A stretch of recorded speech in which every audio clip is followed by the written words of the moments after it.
د المرصاد په نوم ویبپاڼه وایي چې خلیل الرحمن حقانی د پاکستان استخباراتي ادارې شهید کړ. او وروستی خبره ده چې حماس له حقانی کورنۍ سره په غم کې ځان شریک ګڼلی. سلامونه ستړي مشئ، وخت مو په خیر. پام وکړئ د یاران ټي وي یوټیوب چینل څخه د نن ورځې تازه او مهمو خبرونو ته. د المرصاد په نوم ویبپاڼه وایي چې خلیل الرحمن حقانی د پاکستان استخباراتي ادارې شهید کړ. دغه ویبپاڼه لیکي چې په خلیل الرحمن حقانی تر برید وړاندې د پاکستاني پوځ لخوا د چلېدونکو اکاونټونو ګواښونو او د برید نوعیت ته په کتلو ډېر امکان لري چې داعشي خوارج مسؤلیت ومني او ځینې منابع هم دا تاییدوي. دغه ویبپاڼه وړاندې لیکي تر برید څو ساعته وړاندې د ایګل آی په نوم د پاکستان پوځ یوه ایکس پاڼې پوسټ کړی و چې یوه بله جوپه رانږدې ده. پر شهید خلیل الرحمن حقانی تر برید وروسته ایګل آی خپل پوسټ ډیلیټ کړ او وروسته یې څو مسلسل پوسټونه د حقانی صاحب د شهادت په هکله نشر کړل.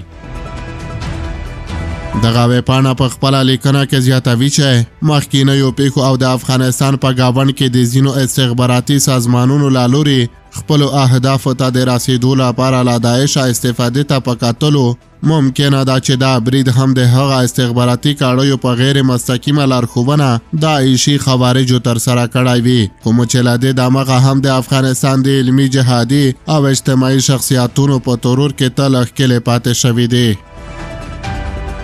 باید یادونه وشي چې المرصاد دغه لیکنه تر هغې وړاندې کړې وه چې پر خلیل الرحمن حقانی برید د داعش په غاړه واخیست.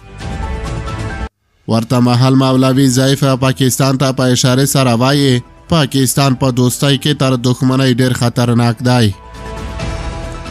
په اسلام آباد کې د طالبانو د لومړۍ دورې سفیر مولوي عبدالسلام ضعیف د خلیل الرحمن حقانی شهادت ته په غبرګون کې په خپله ایکس پاڼه لیکلې هغه دښمن چې زموږ د ارضي تمامیت، ثبات او یووالي دښمن دی هغه زموږ د فرد دښمن دی. ښاغلي ضعیف پرته له دې چې د پاکستان نوم واخلي زیاته کړې ده تر څو چې ته د یووالي، اتفاق او خودکفایۍ خپلواکۍ فکر ولرې هغه ستا دښمن دی. په دوستۍ کې هم دښمني کوي، پام کوه چې دوستي تر دښمنۍ هم خطرناکه ده. او وروستی خبره ده چې حماس له حقانی کورنۍ سره په غم کې ځان شریک ګڼلی. حماس د یوې اعلامیې په خپرولو سره د افغانستان اسلامي امارت د کډوالو او بیرته راستنېدونکو چارو وزیر پر خلیل الرحمن حقانی ځانمرګی برید غندلی دی او د نوموړي کورنۍ ته یې تسلیت ویلی. حماس ویلي د افغانستان له ورونو ولسونو سره په دې لوی غم کې ځان شریک ګڼي. حماس د پنجشنبې په ورځ په یوه اعلامیه کې د افغانستان اسلامي امارت د کورنیو چارو وزیر خلیل الرحمن حقانی پر وژلو خواشیني ښودلې او په پیښه کې ټاپیانو ته د بیړنۍ روغتیا هیله ښودلې. حماس په خپله اعلامیه کې لیکلي موږ د خپلې ژورې خواخوږۍ او ډاډګیرنې مراتب سرپرست حکومت او د قربانیانو کورنیو ته وړاندې کوو او ټولو ته صبر او زغم غواړو.